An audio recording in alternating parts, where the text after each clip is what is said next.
Hello friends, welcome back to VOWIAS.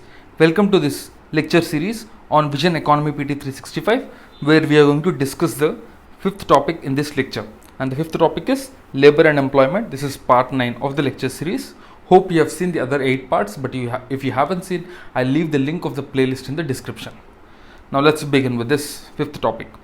So in this fifth topic, labor, employment, skill development and entrepreneurship, the first one that we have is Periodic Labor Force Survey 2018-19. So this was recently released by the NSSO, the National Sample Survey Office. Remember this, Periodic Labor Force Survey is released by the NSSO.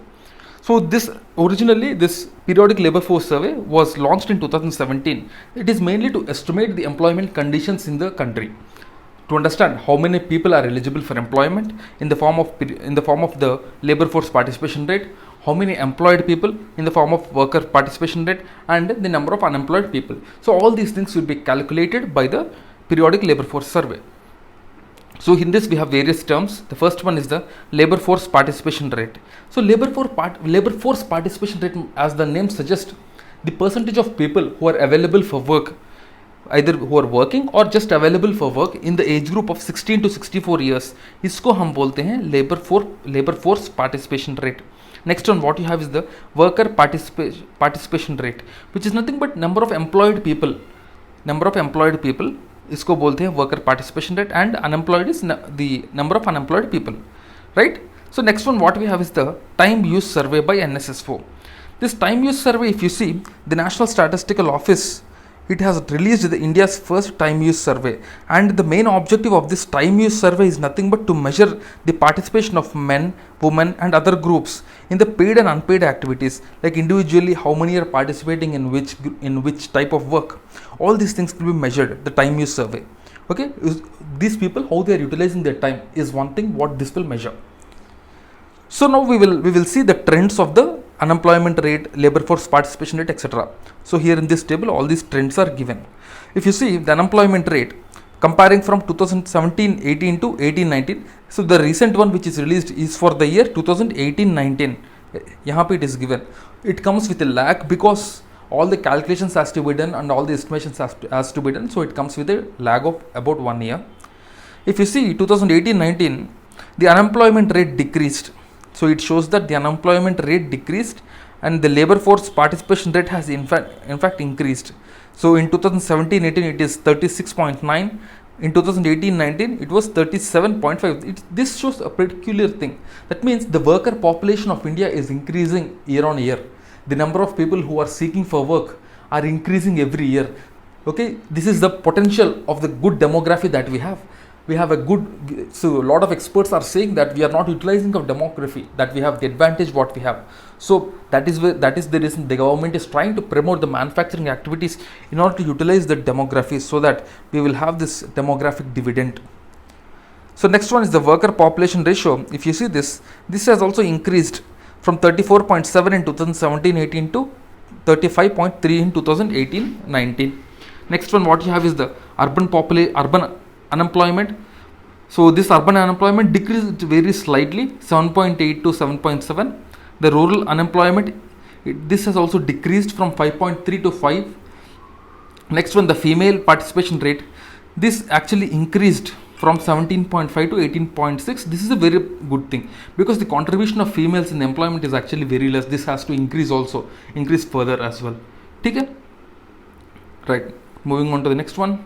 So the next one what we have is the labor codes. So this labor codes is something which is very well debated, okay, and which is in news for a long time along with these agricultural bills.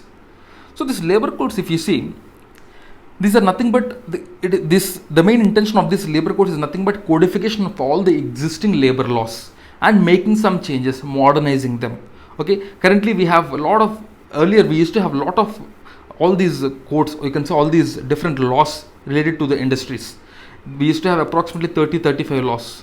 So all of them were combined, all of them have been merged, all of them have been codified and brought under 4 labor codes.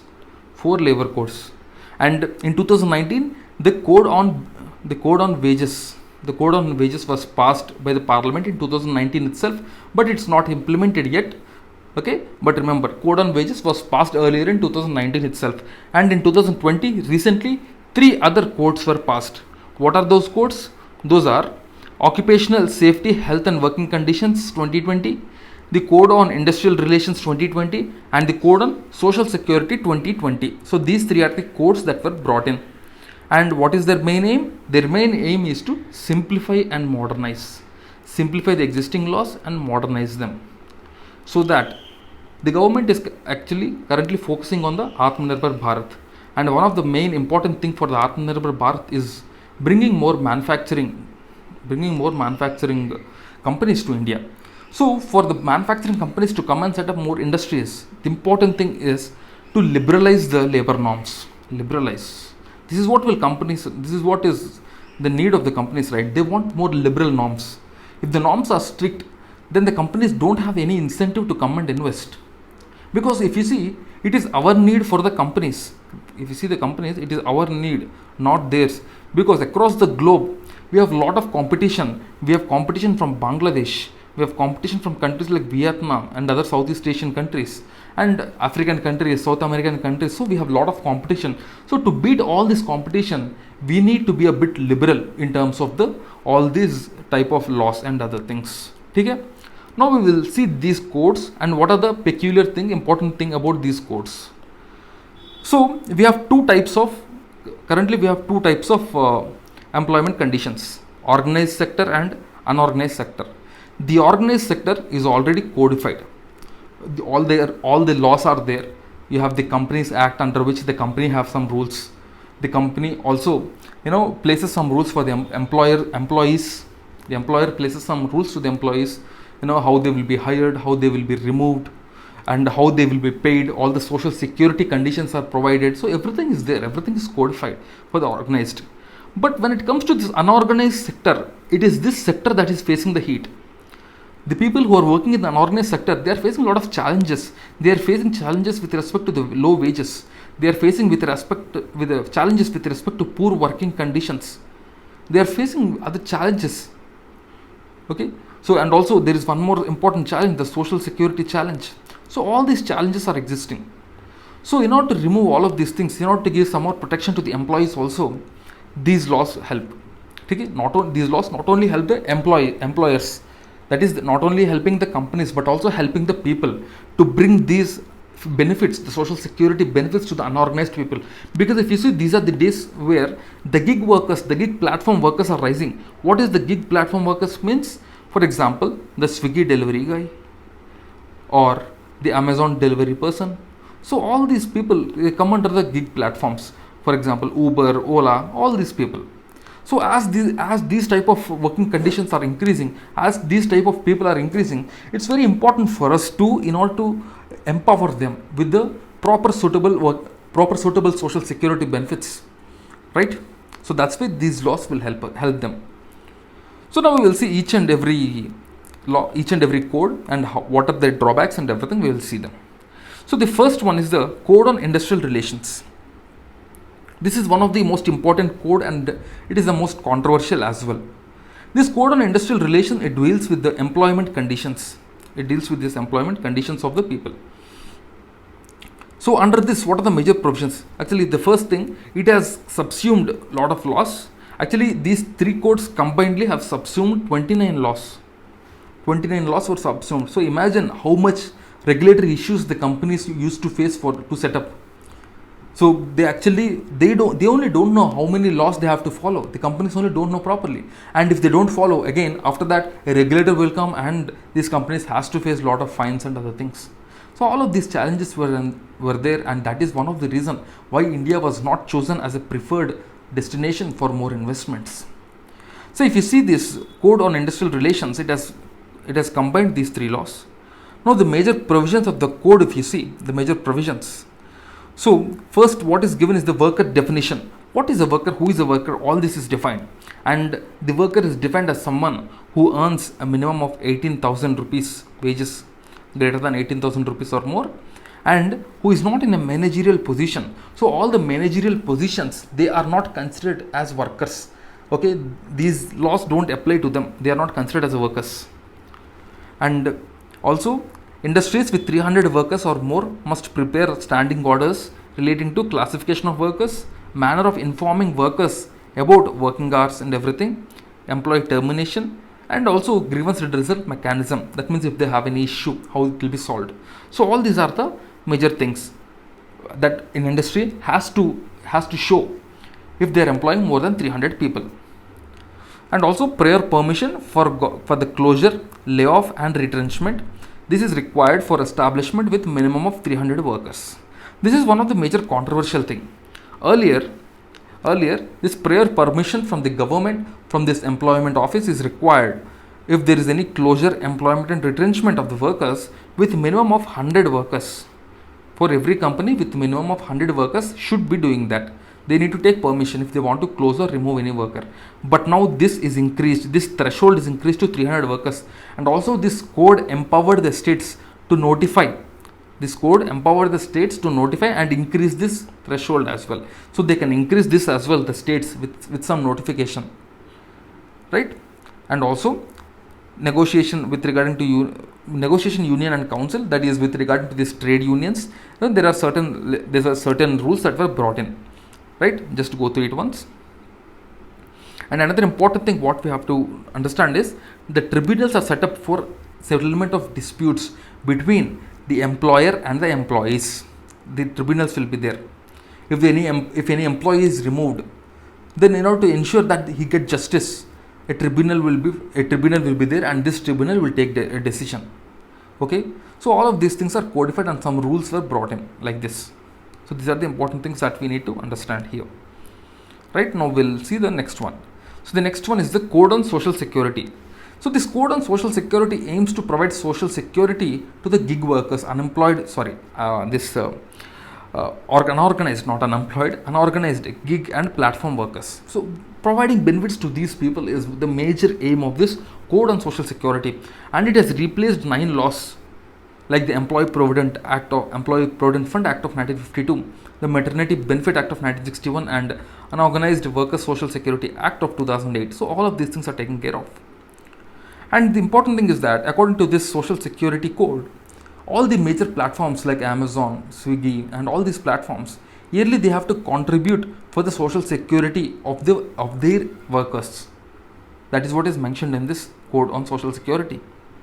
These platforms has to contribute every year 1 to 2% of their profits, and a new national social security board will be established, which will take care of the workers, which will take care of these gig workers, gig platform and unorganized workers, and will suggest better schemes for them and also monitor their performance. This is what is another thing. And also there are penalties for the offenses, right? And another thing is that even the journalist will now get some more benefits. Earlier for the gratuity, it's only 3 years. So earlier it was 5 years, but now it is 3 years, yeah, right? So these are the important things about this Code on Social Security. Now the another code what we have is the Code on Occupational Safety, Health and Working Conditions. Occupational Safety and Health and Working Conditions. So as the name suggests, so they will work, or this code will help the industries to set up conditions, will help the workers to have some good working conditions. Okay? So this has consolidated 13 existing acts like health, safety and working conditions. For example, if you see the manufacturing units, it is these companies which has to provide better working conditions, right? So in order to ensure that these companies provide the better working conditions, the government has introduced this code. And if you see the major provisions of this code, first important thing is that it has defined a factory. So generally, what is a factory? What can be called as a factory? That will be the main question in our mind. So factory is nothing but any establishment that has more than 20 workers. 20 workers if this company is using power, or 40 workers if the company is not using power. Okay? So earlier it used to be different. Earlier it used to be 10 workers if it is using power and 20 workers if it is not using power. So these rules will be applicable only to these factories, the factories with 20 workers or more if using power and 40 or more if not using power. Only for these things it is useful, like it is applicable. Okay? So yeah, to an extent you can say this is disadvantages for the workers, but if you see, this is very important for the industries. The industries will look for like less regulations.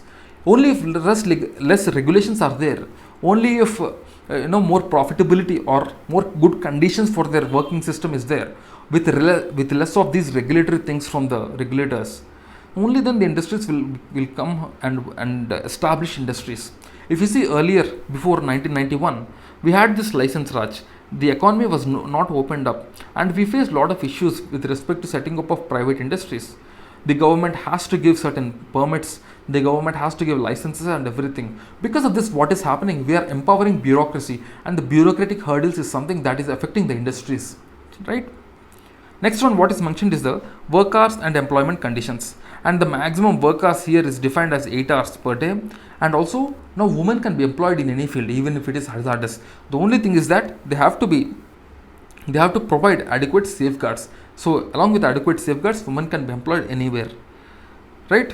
And also another important major thing which is brought in or which is defined is nothing but the interstate migrant workers.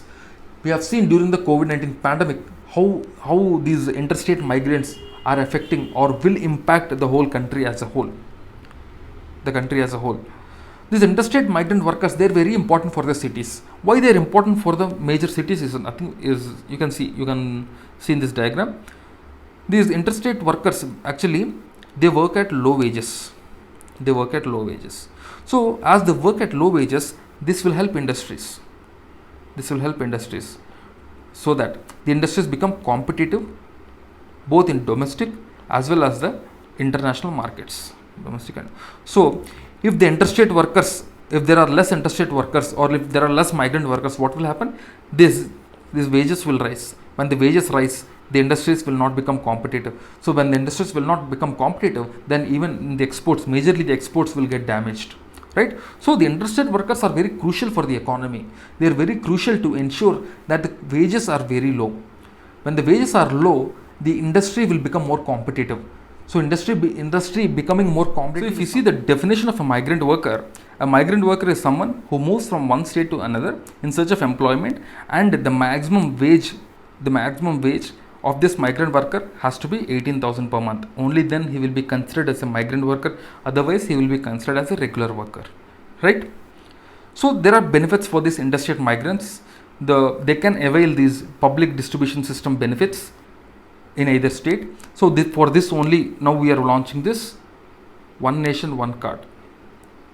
So through this One Nation One Card, we are trying to ensure that these migrant workers, they will be able to receive this ration and everything even in the other state as well, right? And also they have some benefits under the building and other construction sectors, because these migrant workers basically, if you see, they work in these type of construction jobs and other small jobs, okay? And also they are provided some insurance and provident fund benefits.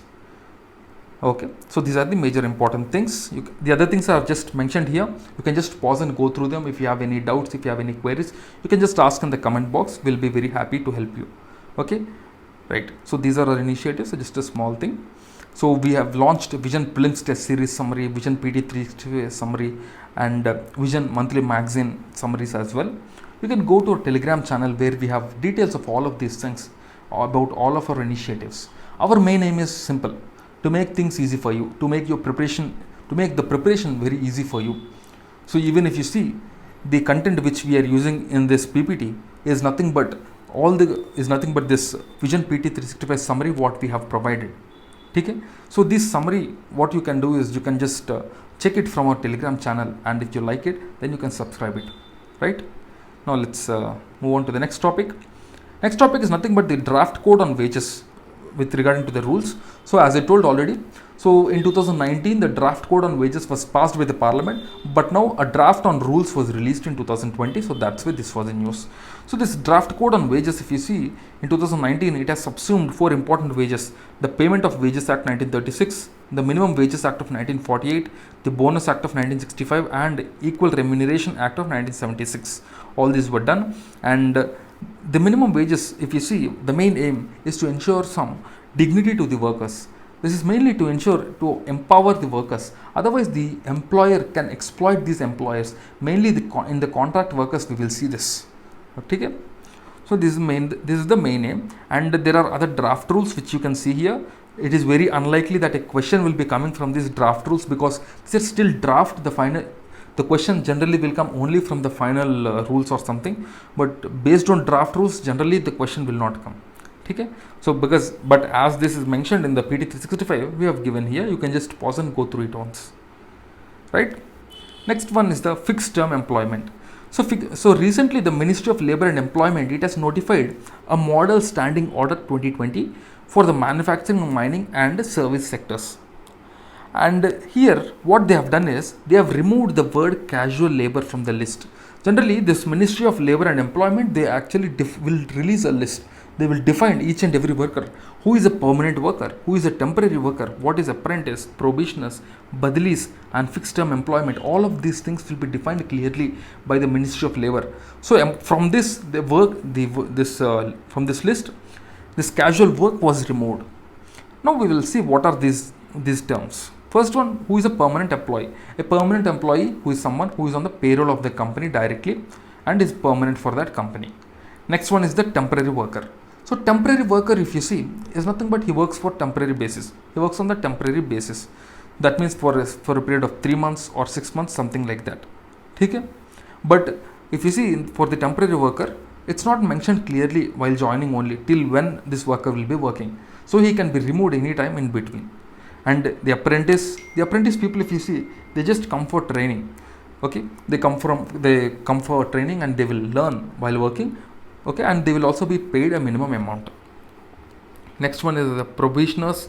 The probationers, if you see, the probationers are nothing but the permanent employees. Initially they will be under probation.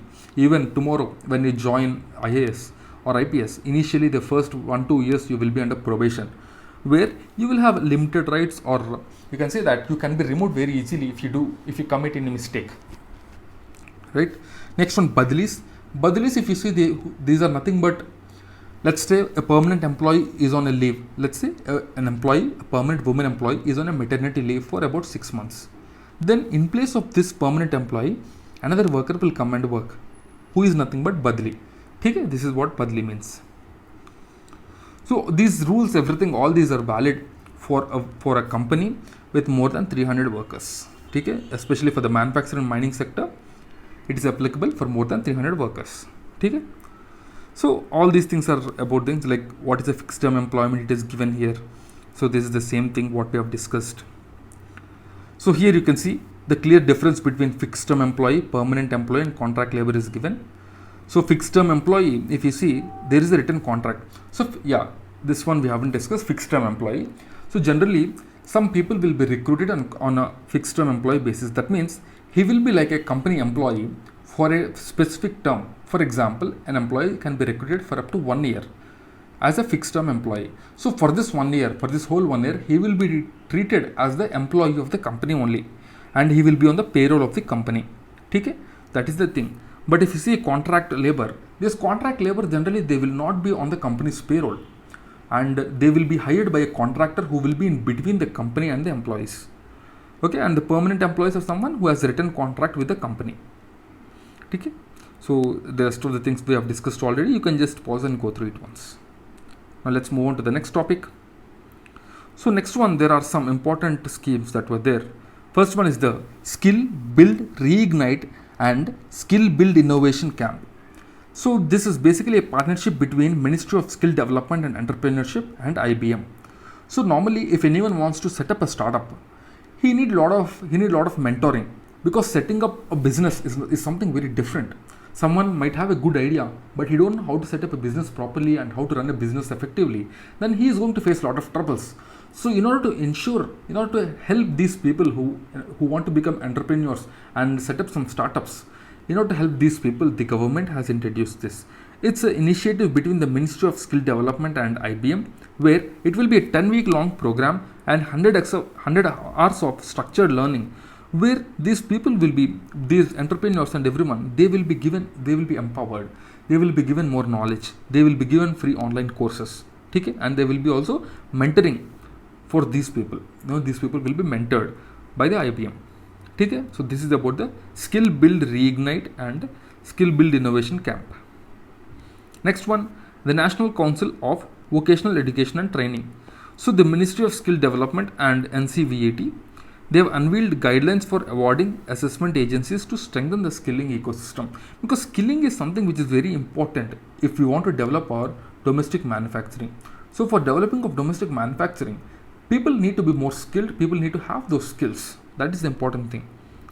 If you see this National Council for Vocational Education and Training, it is notified by the Ministry of Skills in 2018, and it subsumes the existing skill regulator bodies. This will be the main skill regulator. Okay?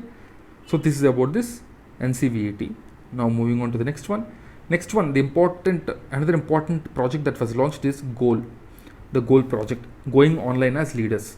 This is launched by the Ministry of Tribal Affairs with partnership with Facebook, and this is to ensure that the people from tribal areas, the tribal people from the tribal areas majorly, they come and become leaders, they come and become entrepreneurs. They develop their skills in core areas like digital literacy, life skills, leadership and entrepreneurship. So the goal is nothing but a digital skilling and mentorship program, okay, mainly for the people from the tribal areas, especially the tribal youths. And this is an initiative which will engage leaders and other experts from the industry, and they will help the tribal youth. That is the main aim of this GOAL project. Next one, TULIP. TULIP is nothing but the Urban Learning Internship Project. So here an innovative concept is brought in by the government. It was launched in budget 2020-21.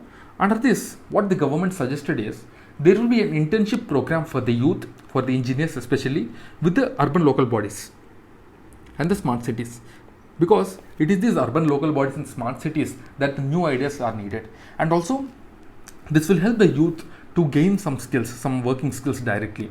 So that's why this was launched. And this, under this TULIP, internship opportunities to fresh graduates is provided, okay, because already we have this job crisis and all. So if the people can get some experience and the people can develop some skills, because skills is something which is a major problem for India.